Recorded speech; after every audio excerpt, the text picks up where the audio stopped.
everybody, I am going live today to talk about why it's actually a good thing to price yourself out of your old clients' budgets. Of course, you guys know I'm in both my Facebook group and on Instagram, so if you see me looking around, that's why. But today I wanted to have this conversation because I have really experienced a lot of change in my pricing structure since 2019. And back in 2019, I was accepting logo clients for like $150. And I was accepting website clients for $450. And I realized that during that year, all of those things that I was offering definitely clearly were underpriced and shouldn't have been priced at that low place. And it was so frustrating for me in my business, but it was just so easy for me to get clients. I was getting referrals all the damn time, which is supposed to be a good thing. You're like, I'm getting referrals, that's a great thing, but it wasn't necessarily a good thing if it was putting me out of business. And so I remember when I started finally increasing my prices, how scared I was, because I'm like, the clients that I currently have already can't afford my services at the price point that it's at. So what's going to happen to me if I end up pricing them out of, pricing myself out of business? These people couldn't afford me at the price point that they finally, I finally encouraged them to pay. So what's going to happen if I increase it? And I realized that it's okay for me to price myself out of my old clients. So that's why I want to talk about this today. So hi, everybody who's joining. Hello, everyone. Today, like I said, I'm talking about why it's a good thing to price yourself out of your old clients' budgets and why it's okay to move on. Again, the experience that I have, and I share this experience all the time, is back in 2019, I was definitely charging like $150 for logos. I was doing social media management for like $500 a month. And if anyone's a social media manager or has had a social media manager, you know that takes a lot of work. Hi. So, and it was just very frustrating for me in my business because it just made it difficult. And every time I got a referral from one of those old clients, they would refer someone else who had the same budget as them, which was also frustrating because I was kind of locked into a place of only working with clients who expected my work to be so low. So in 2020, the beginning of last year, I started to realize that I was really stuck making less than $2,000 a month. And honestly, for my lifestyle and where I live, that wasn't something that I was going to be able to sustain. I would never be able to have, hey, Lena, I was never going to be able to have the things that I wanted or needed in my life. I was never going to pay off my student loan debt. I was never going to pay off my damn car. And I was probably not going to be able to have the car that I needed at the price point that I was at, which meant I had to keep my full-time job, which I kept all the way through July of last year. So I was always also booked, which was great. So you're getting booked at the lower price points. You really do get booked. You get booked out, hopefully, but the amount of hours that it takes you to work on the stuff is also really hard to manage. I was already working a 9 to 5, and some of you might be experiencing this too. And then I had to work all night on my business. So once I started increasing my prices, my loyal clients were like, hey, I can't afford that price point. So this is why I'm having a talk with you guys today, because you might be experiencing that right now. You know that your current clients won't be able to pay the new price point. You want to increase your prices, but you're like, what's going to happen to my current retainer clients? What's going to happen to all the clients who said that they were going to come back and work with me on the next project? And so that's why I'm having this conversation with you today, because I want you to know it's okay to say goodbye to those clients. When you have been brave enough to step into a new realm of pricing, you also have to let go of the old you who would accept the lower prices, the old you who was willing to do anything to make, income, the old you who was willing to undervalue yourself because you were trying to build a business.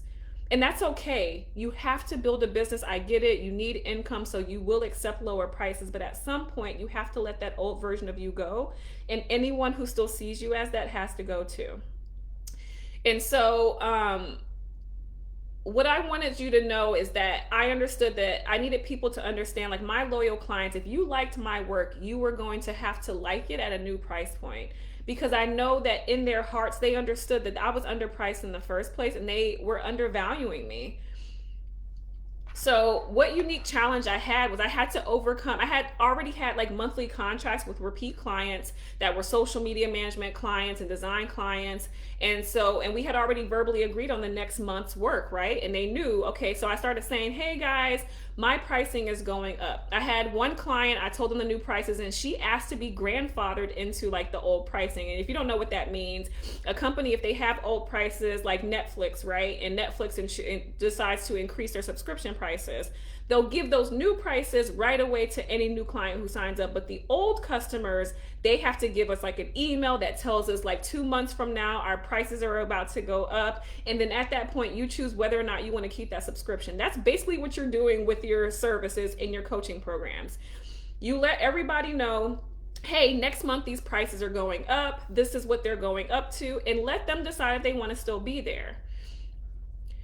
One of the things I had to overcome was the fear of what their reactions were going to be.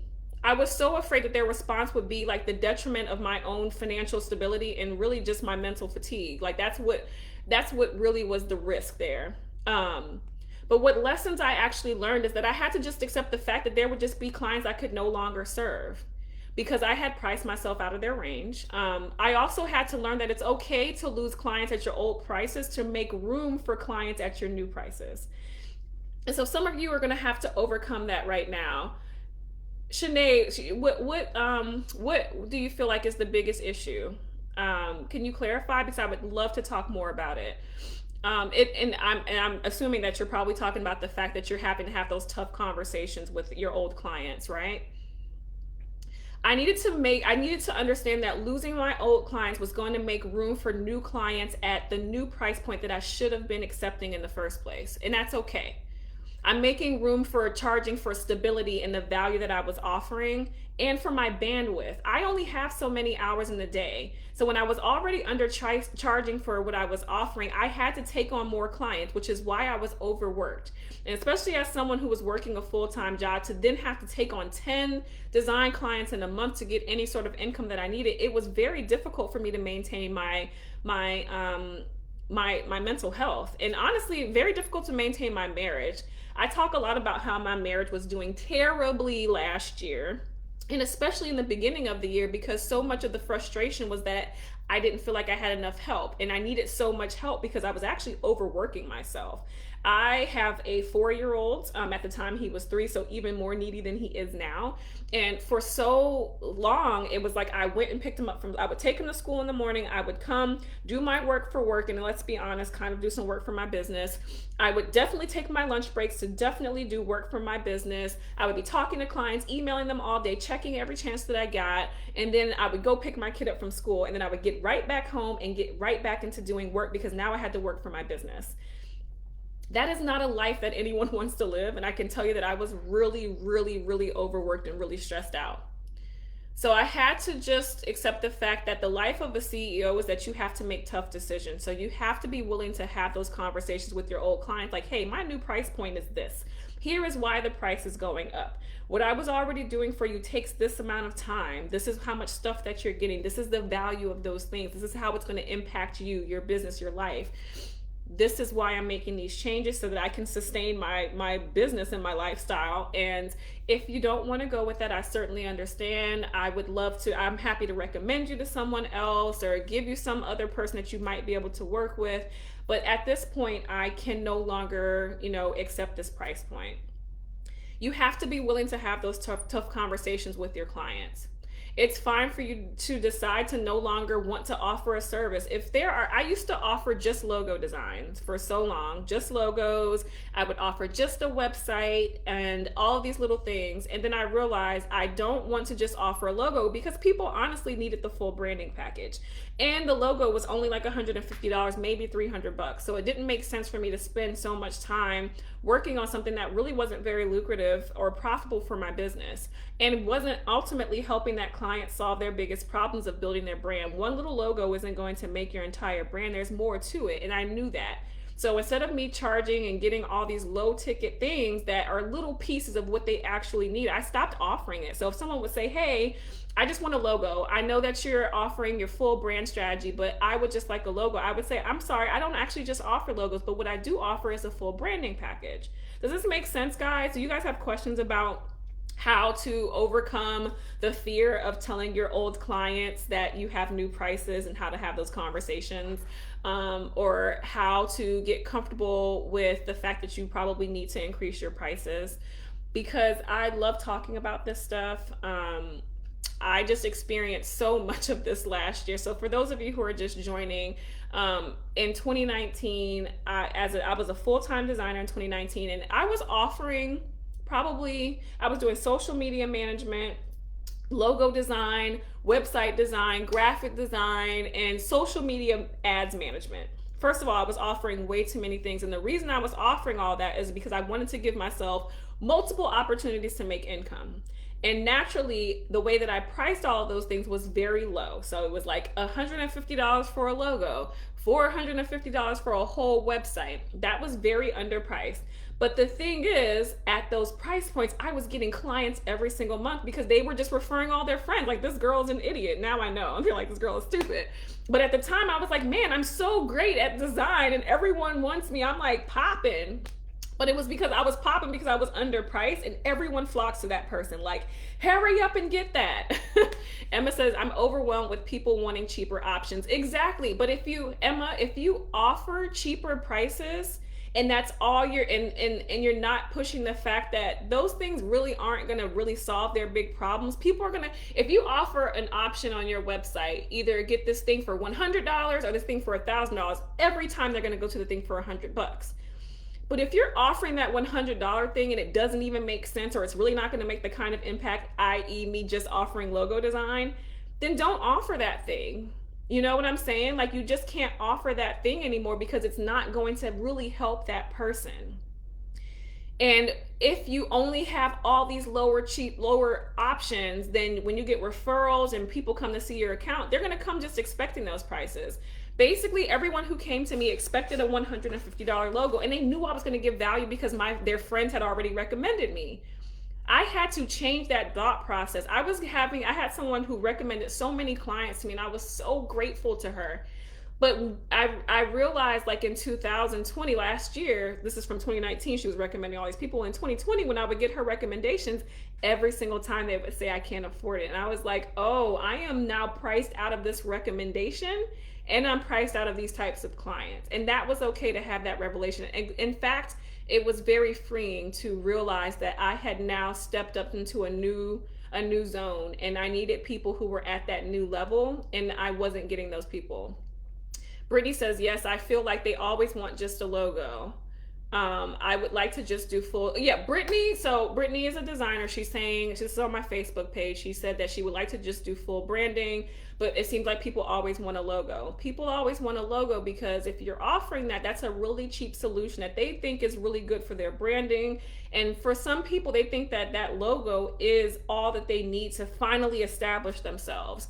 What you have to do through your content when people are coming to you for just your cheap option is explain to them, first of all, that cheap option is the bare minimum, and you need to figure out what your bare minimum is going to be in your business that you are willing to offer someone, and be okay with, if they just want that thing, I am making enough income just from that bare minimum, and it's having the kind of impact on the people that I want to serve. And if you know, like Brittany, for example, if you know that a logo isn't really enough brand identity pieces for them to really stand out, then you cannot just offer them the logo. You are now going to have to say, no, I do not just do logos. Here's why. I stand against just offering you logos, because this logo isn't going to help you do this, and that. These are your goals. A logo isn't going to solve that. What is going to solve that, because I'm the expert, is having a brand strategy, having your website aligned with it, having your brand colors, having your graphics all matching the same, this look and style. That's what's going to establish you as a brand. And as the expert, this is all I feel comfortable offering you. Lena said, I need assistance with how to go into charging. I know what I want my prices to be, but I have offered services for free. So for a long time, I was having a hard time transitioning. I have past clients working on testimonials.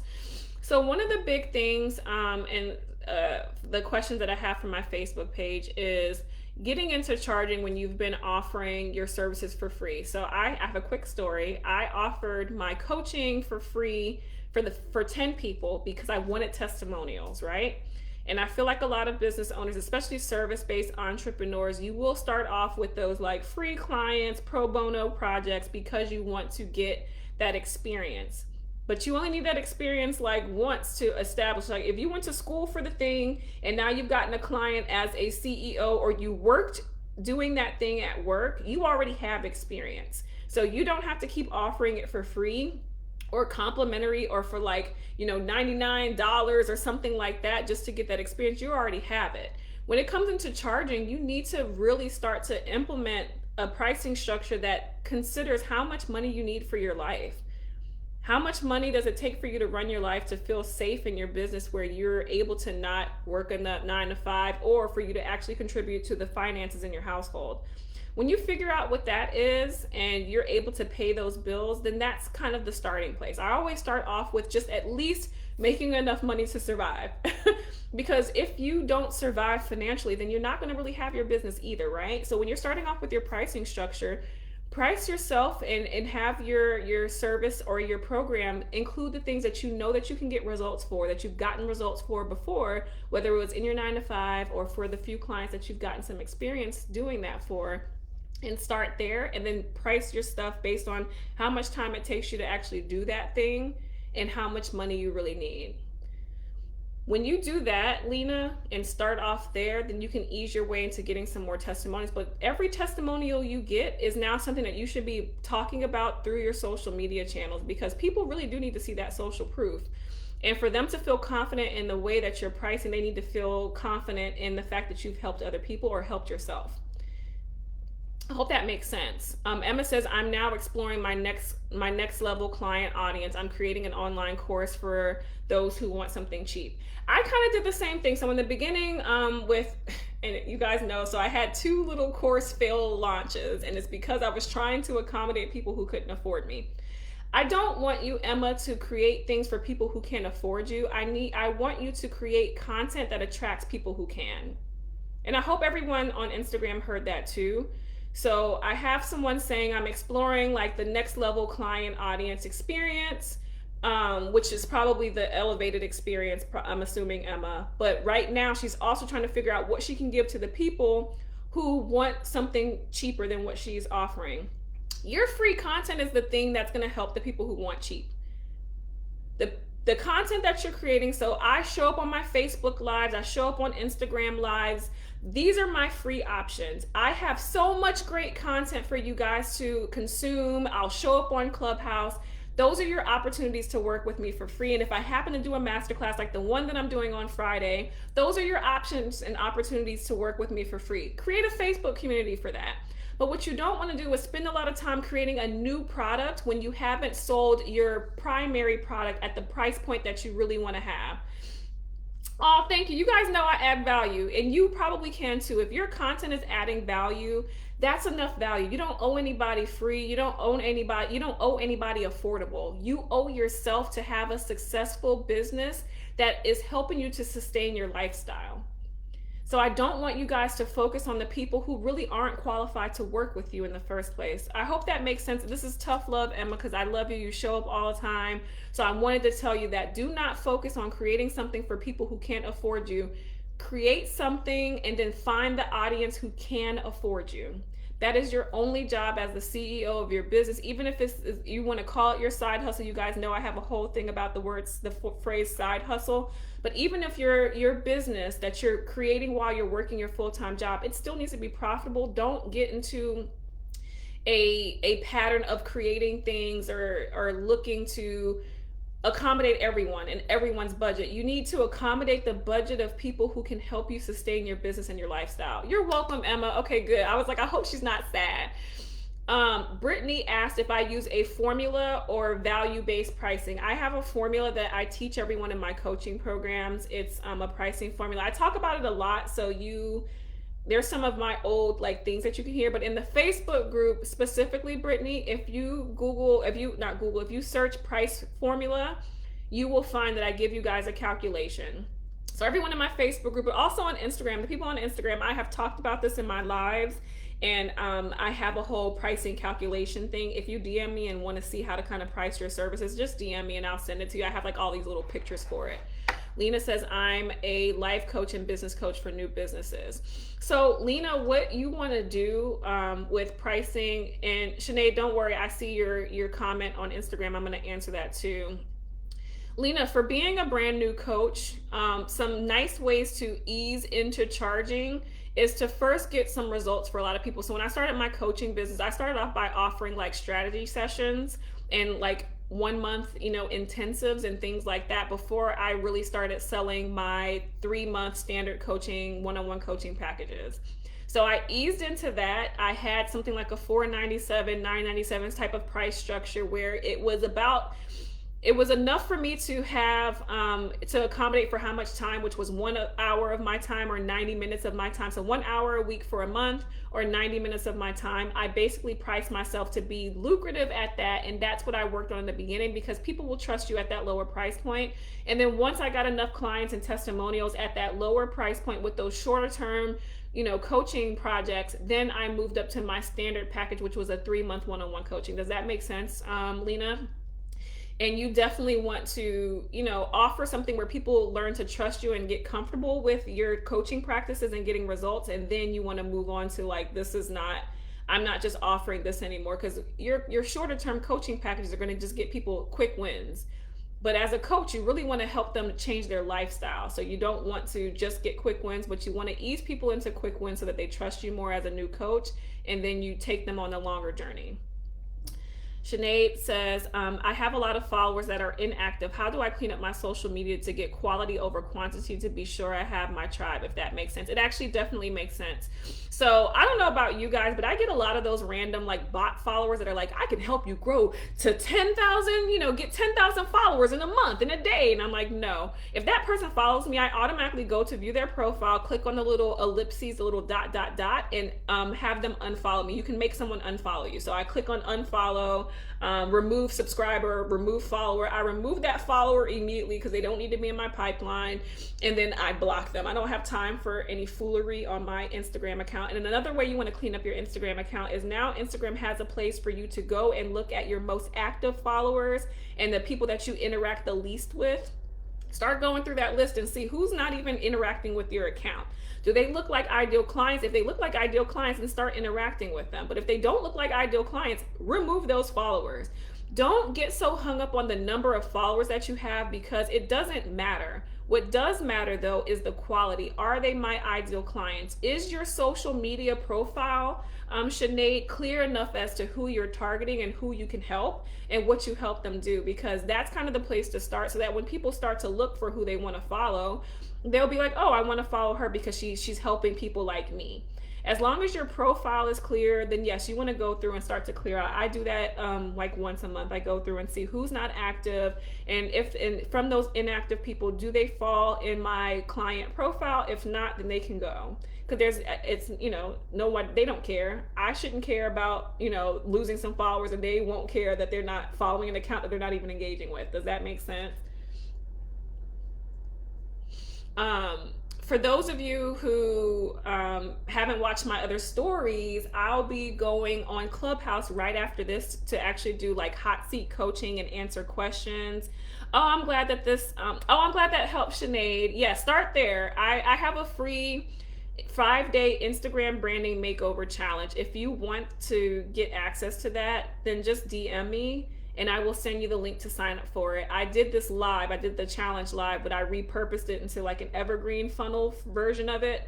And so I re-recorded everything so that you didn't have to be on the live. You could actually go through everything step by step. And it's really easy. You can binge watch it in a day, or you can follow it like once a day, every day for the 5 days of the challenge. And every day I email you with what to do for that day. And you can also watch the videos and tutorials. So if you want that, Sinead, again, just DM me. Let me make sure I answered everyone on Instagram. Lena said I was posting the testimonials once I received them, but my standard term is 6 months, even though it was free. Yeah, we can't be offering free for 6 months. So Lena, when I started my coaching, I offered 1 month for free for people. and then they had to pay going forward. So if you're still like feeling like I'm in the free stage, you give them a short term thing, and then the next thing is they have to get the regular term, because they should have already seen in that time frame that you are excellent. So I would never offer 6 months. They might get 1 month. I did a 3,000 follower giveaway when I started my coaching business, because I had never been officially a coach before. So if you've never done this thing before, it's fine. Give some free stuff away, right? So I offered it as a free giveaway, and they got 1 month of coaching with me. That was 4 weeks for me to make a difference. And then they had to give me testimonials, and they had to be like video. I asked them questions on video, and they had to respond to me via video. Those were the strongest testimonials I could have ever had, and that was how I really kicked off my coaching business. So Vanessa on Facebook says, as a graphic designer, I always seem to attract other designers on social media. How can I locate potential clients on Instagram? Oh, Vanessa, I was a designer for so long. Oh my God. So if all of your content, do not tag like logo design, hashtag, website design, any of the things that's design related. Only have like 2 or 3 of those out of the 30 that you can have a very small percentage be connected to what it is that you do, because everyone else who does the same thing is also using those same hashtags to say, this is what I do. So you're a graphic designer. I would say graphic design, brand design, and then website design, whatever it is that you do, Vanessa. And then all of your other hashtags need to actually attract the people who you want to design for. Are they course creators? Are they public speakers? Are they teachers? Are they men, women? Are they entrepreneurs? Like, who are those people? And then use only the hashtags that those people are using, outside of maybe 3 hashtags related to your industry. I hope that makes sense, Vanessa. Emma said, how do I get an invite to Clubhouse? Somebody actually has to invite you. Oh, Emma. So Emma said the makeover challenge was brilliant, and she's done it. She's on my Facebook. So Sinead, you can't see that comment, but yes, Jote Studio. Yes, just DM me. Anybody who wants the 5-day, it's a free challenge. Yes, I'm going to upsell you into something if you want to, but I'm not forcing it. You actually get to take the challenge and be left alone if you don't want to join my other thing. It's just an Instagram accelerator after that. So, but the free challenge is literally 5 days of good gold. Like, I promise, like the Facebook group, if you guys are in the Facebook group, if you look up the challenge and go to the units, you can see the challenge, like the old challenge, and all the people who were commenting on. Over 150 people registered, 50 actually attended live, like every day for 5 days. It was a really good challenge, and people got so many quick wins. Vanessa, I'm glad that helped. Okay, guys, I'm about to hop off to get on to Clubhouse. If anyone wants to, oh, good, Sinead. If anybody wants to join from the Facebook group, there's an event for the Clubhouse after chat for today's date. So just go there and click on that link, and you can join the conversation. You guys can actually talk to me on Clubhouse. It's so much easier to give like this coaching if someone actually talks to me and I can hear your voice. I'll be on there for a maximum an hour. I just posted the funniest reel about how long you get stuck in Clubhouse. So, oh, and Emma said she actually purchased the upsell, which was I did an Instagram accelerator afterward, which is a deeper discussion on the type of content that you need to post. But first, the challenge is to help you brand yourself and get and attract people. But once they're there, you have to have the right content to keep them. And that's what the accelerator is. I'll follow you in Clubhouse as soon as I can get in. I can't wait. Okay, yay, Vanessa. Don't worry. I do all these discussions in the Facebook group, and I'm so glad that you were able to come today. And everybody else, me running to Clubhouse. Yeah, I'm about to hop on Clubhouse right now, and I'll post the replay. Anyone that I said DM me, whatever you need, just go ahead and DM me and I'll send it, or just hop in Clubhouse. I'm Letitia Lynch on Clubhouse so that you guys can talk to me on there. Okay, bye guys.